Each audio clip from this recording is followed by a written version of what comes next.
He went down there to cause harm that day, and my brother just so happened to be the one that received it. A man visiting southern Arizona killed in the middle of the day by a hatchet-wielding suspect.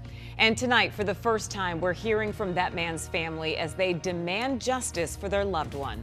Good evening, and thanks so much for joining us. For 12 News at 10, I'm Kariba Devine. I'm Mark Curtis. The attack happened earlier this month when the man was visiting Tucson with his wife. 12 News journalist Chase Golightly spoke with that man's brother today about this gruesome tragedy. Chase? Mark Kriebe, the victim in this case, Jake Couch, and his wife, Kristen, were at a Tucson bus stop waiting for their ride to get back home to Alabama when his brother tells me a man came up to him and attacked him.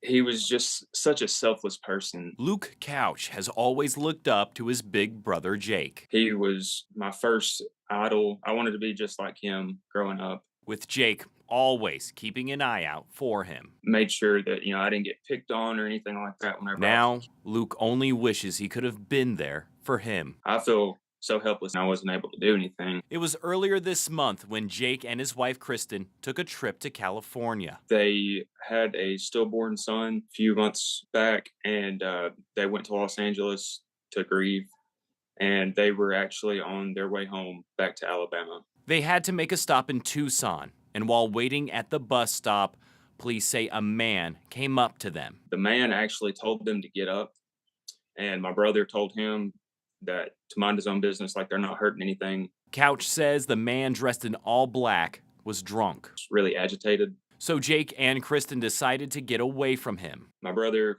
turned around and bent down to grab his things. The man came up behind him and hit him in the neck with a hatchet. Kristen says the suspect walked away with her husband bleeding on the ground.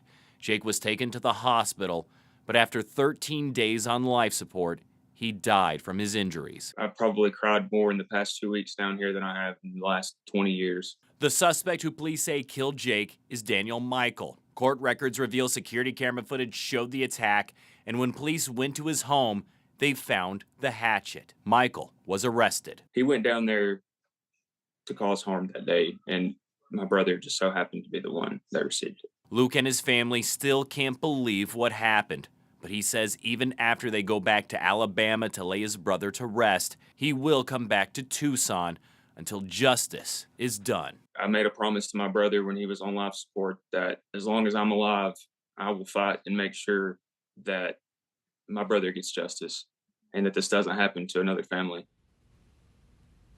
A GoFundMe account has been created to help the Couch family with travel and funeral expenses. You can find a link to that on our website. Mark Kriebe. Chase, thanks.